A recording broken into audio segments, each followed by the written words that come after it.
Hello, so we have a lot of information about Author 2, and most of it is good information, and also we have seen some of the newer mechanics and some other cool stuff. Now, before we get to the good stuff, let's speak about the bad stuff. Some of it is personal opinion, some of it is just kind of like the future of the game, Author 2.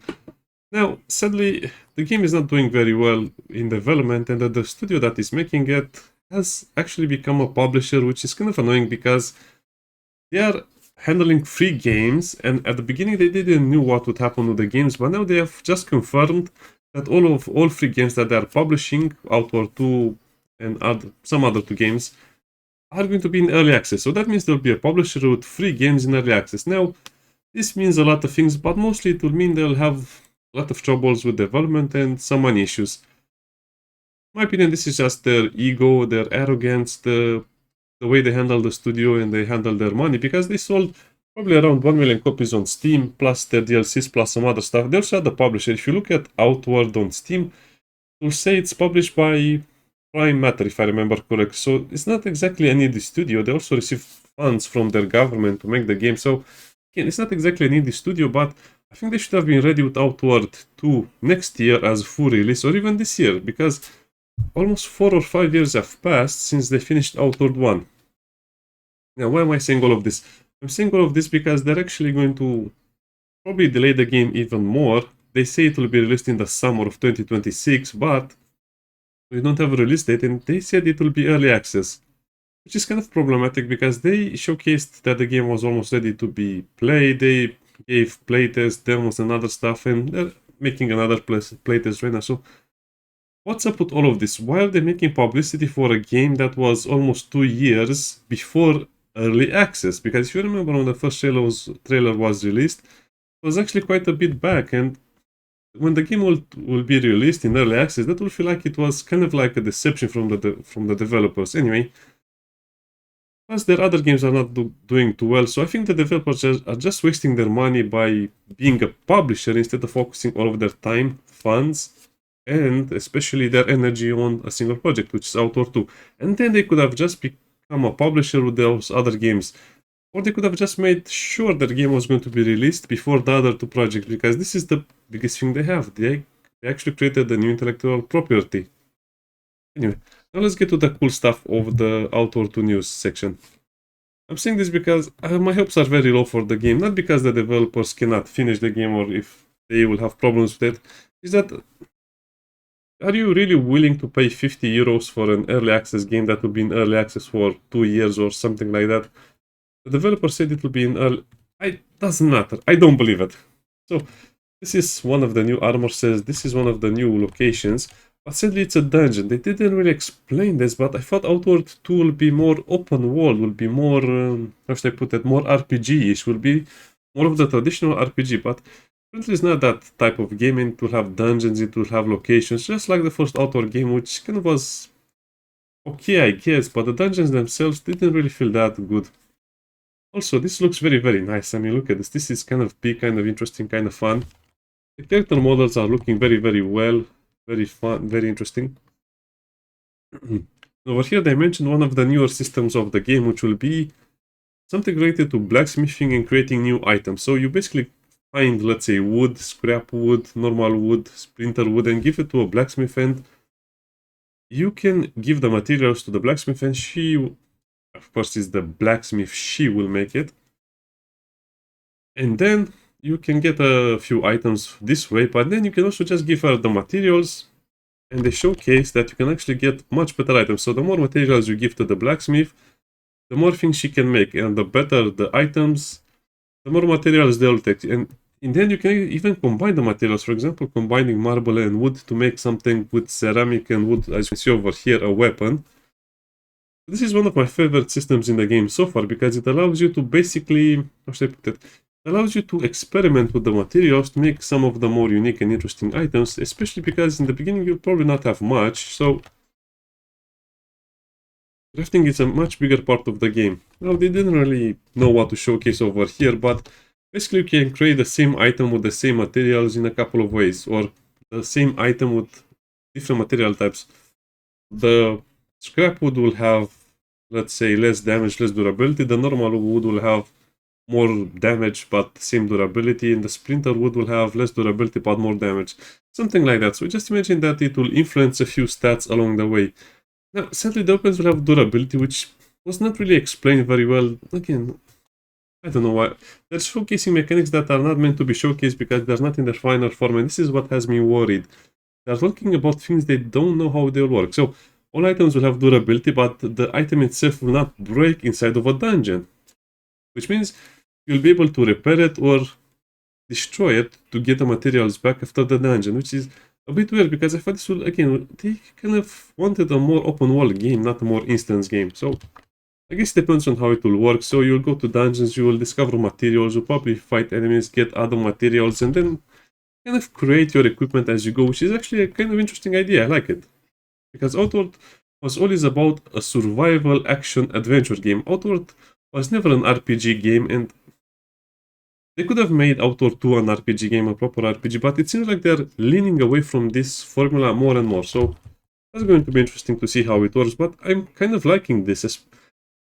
I'm not sure how the crafting will work because you're supposed to give the materials to a single crafter, which means the crafter will have to move all between cities, between locations, and this is a dungeon, so the crafter will also be in a dungeon.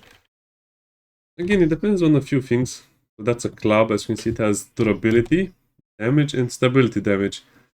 In my opinion, this is not enough stats shown. If you know me, I like to see a lot of numbers. I don't know why developers are afraid of numbers. So this is, well, I guess we have a lot more things to discuss about, and most of them will be negative in a way.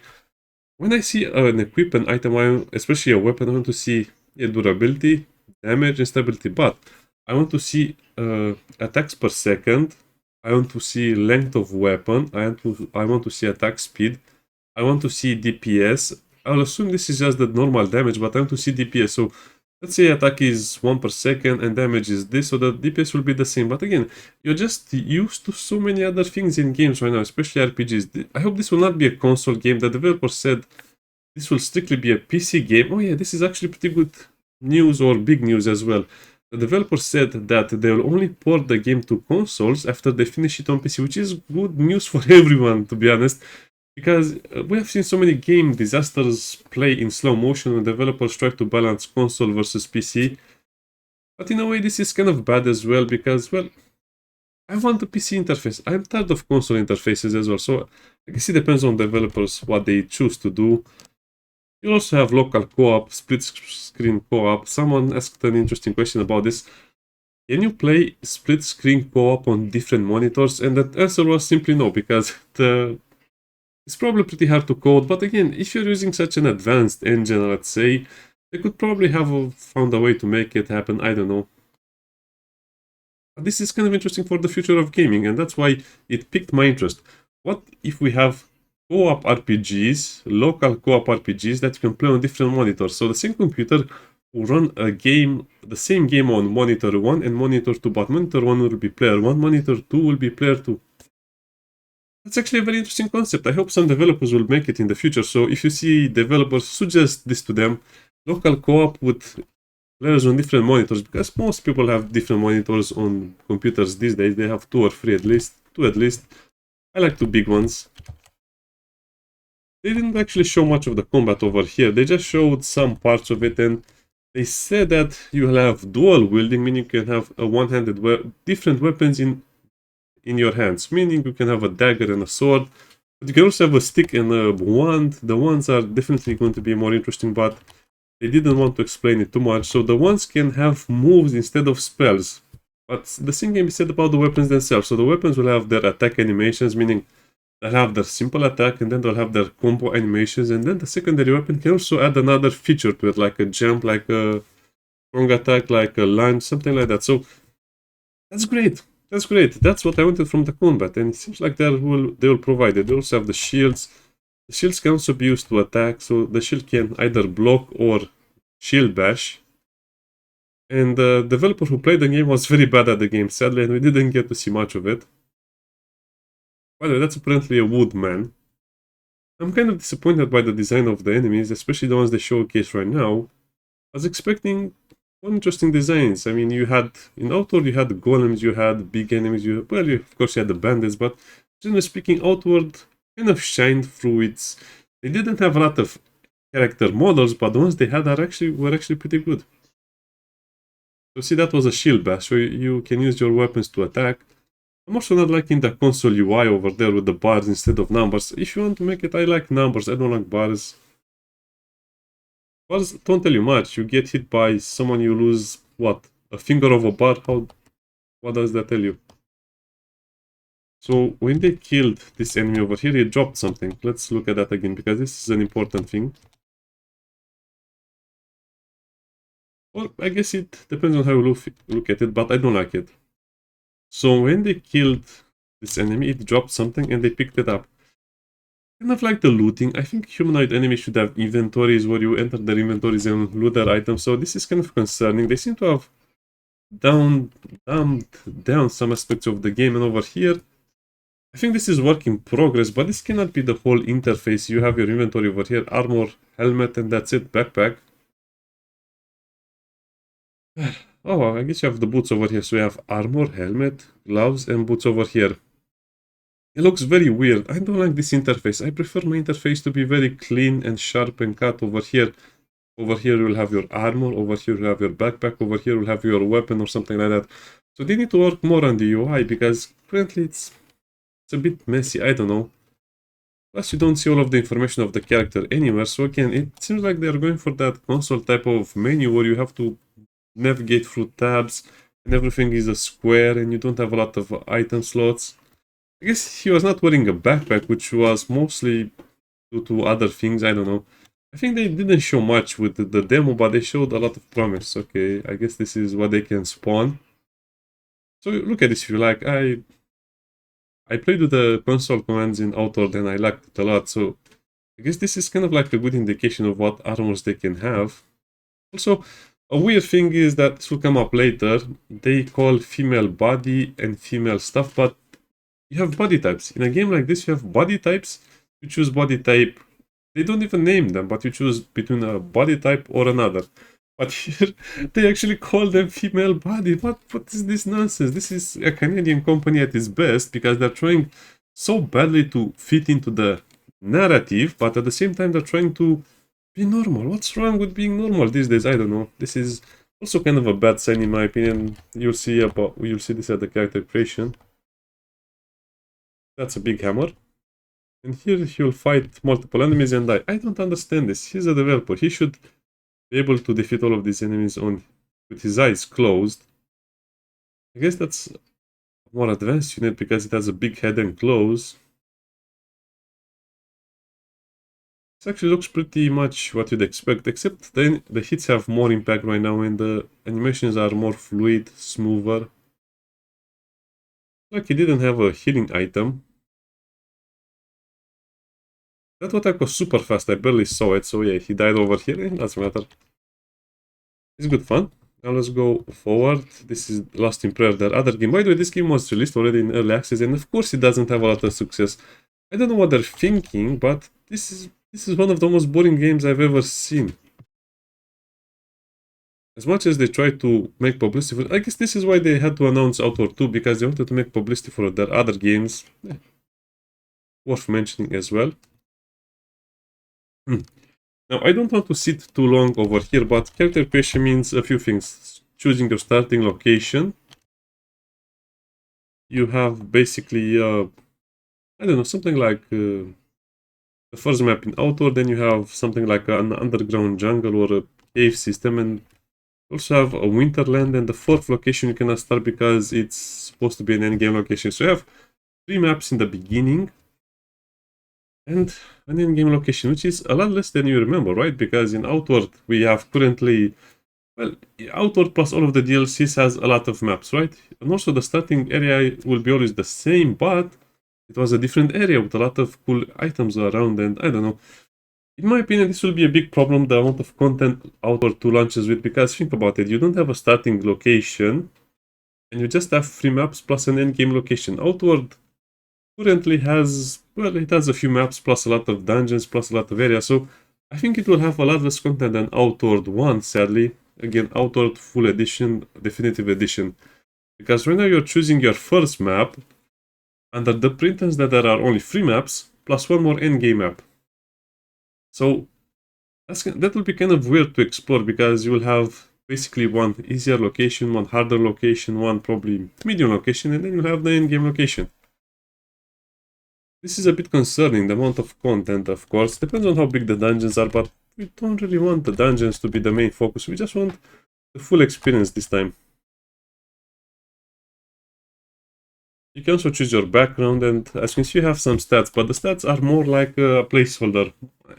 Think of them as a baseline thing. So you'll have 10 in, this is how also they explain it. You'll have 10 in everything, and then based on your choices, you will modify those stats. So basically, strength is damage, agility is stamina and some other stuff, willpower is for magic and some other stuff, intellect is for other stuff. They didn't really explain it very well, but basically, you will have some modifiers to your character. So if you start over here, you will have some bonuses and some debuffs. And then choosing your background will also mean some other stuff. Also, choosing your background will mean your equipment. Karaburan refugee. I guess we start with the backpack over here. I don't know. It will be interesting to see what this mean. Aberdeen. I guess these are the noble ones. Soroban, caravan. Yeah, start more intelligence, which apparently is used to do something with money. So based on your starting location, you will have some modified stats. Based on your background, you will have some modified stats. Rat Worshipper. Also, Elat and Calexa are going to play a bigger part in this game. They're the gods. Not much to say about it. The gods of Outward. Also, Deadbeat, who just has negatives. Again, you should never do something like this, in my opinion, because nobody will play it. But they're trying. Okay, this is actually pretty important. They made a big fuss over here about the Deadbeat start, which only has negatives, because they wanted to highlight that the game will be highly replayable. I'm not sure how replayable it will be if you only have 4 maps that you'll always go through in your playthrough. I mean, in case you're just going for map start, finish the first map, go to the end game map, finish the game, then that doesn't make sense, which will be a little bit weird because the way I played the game, I always visited all of the maps with the character, but I guess if you want to play with the Deadbeat character and finish the game as soon as possible, that's kind of a challenge, but really it kind of leaves a sour taste because you're speedrunning a game that should never be speedrun. Anyway. And then you'll have to choose a trait as well. As you can see over here, it says it lets you look at all of your choices, which will be interesting because probably you can get, let's say, a backpack, you can get a weapon, you can get some good armor. Not very clear if you're starting weapons. I'll just assume all of the weapons will have durability. That will be something for you to sink resources in until you can get a better weapon. Sadly, again, they don't really show much from the game. That's the trait. This is the character creation. You have just a body type. They are still afraid to use the female or male, even though in their debug menu they had male and female. Okay, there's nothing too much about that. They also allow makeup for men and hair will be for everyone. But at least the models look better. But of course he chose to make an ugly character. I kind of like the idea of choosing the body type over here. Not a body type, but more muscles, less muscles, normal looking, skinny looking. Actually looks a little better. You can still make very ugly character. I mean, what's with that hair? The hair has not improved almost one bit, sadly. The hair still looks like it was crayoned with colors by little children. I think they should work more on the hair because it looks horrible. The eyes will also look a little bit uncanny because this is basically like stapling together Frankenstein monster. So some combinations will look good, but because it's both from male and female, you can actually create something that looks like Frankenstein's monster, which is so weird. Yeah, exactly. He was looking at some of the faces with the eyes. I don't know. I guess it's not so important for me, but I just wanted to say this because a lot of people care about it. And then you can just make your character more ugly. I don't understand this trend in video games where you want to make your character more ugly. I want to make my character look more interesting and stronger perhaps, but look, makeup, tattoo makeup. I think Fallout 4 started this trend and ever since I hated it. Okay, let's look a little bit at what monstrosities he creates over here with the hair that is for both female and male.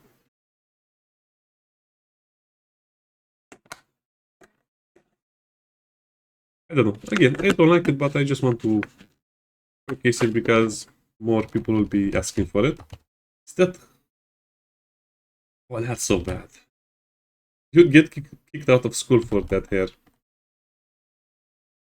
Fortunately, they introduced beards as well, but the beards themselves don't look that good, so it seems like everything is work in progress, more or less. This will not be the final way the characters look. Oh, you even have mustaches right now. The niche.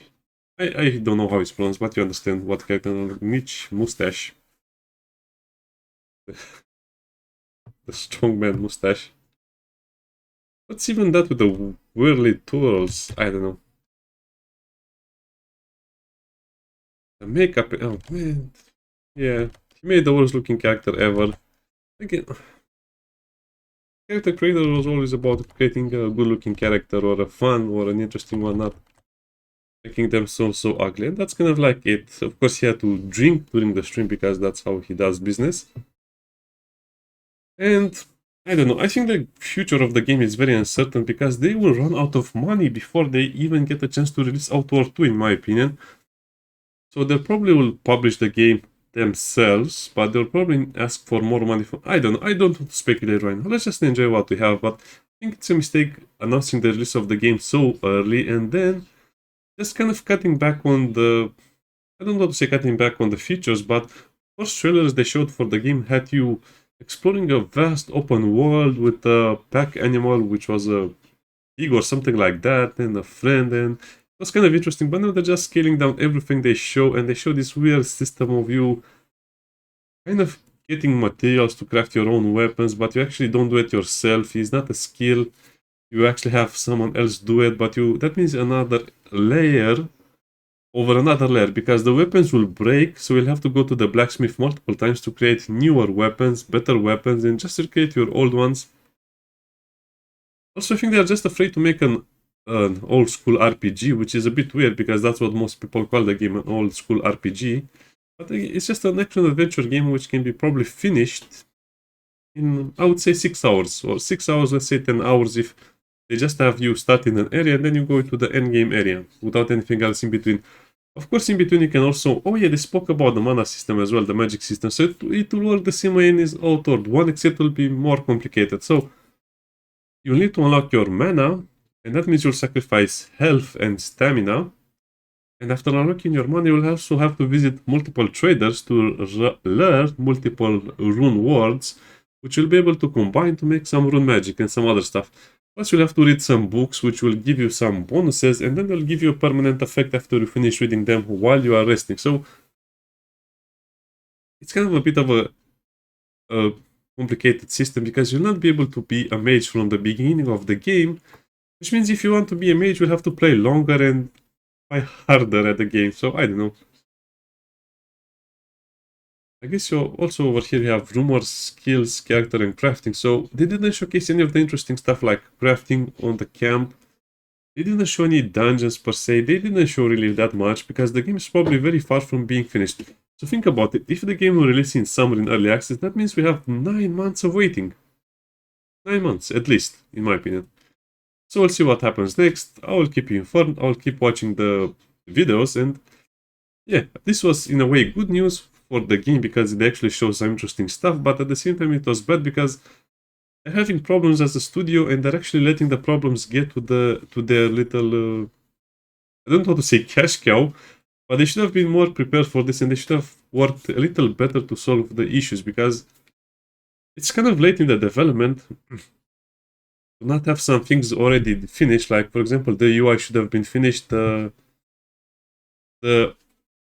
they should have chosen either a full RPG or just an action-adventure game, and I think they are going for a hybrid of both, which will not work as good as the first Outward, because now we know what to expect and our expectations have grown a lot more.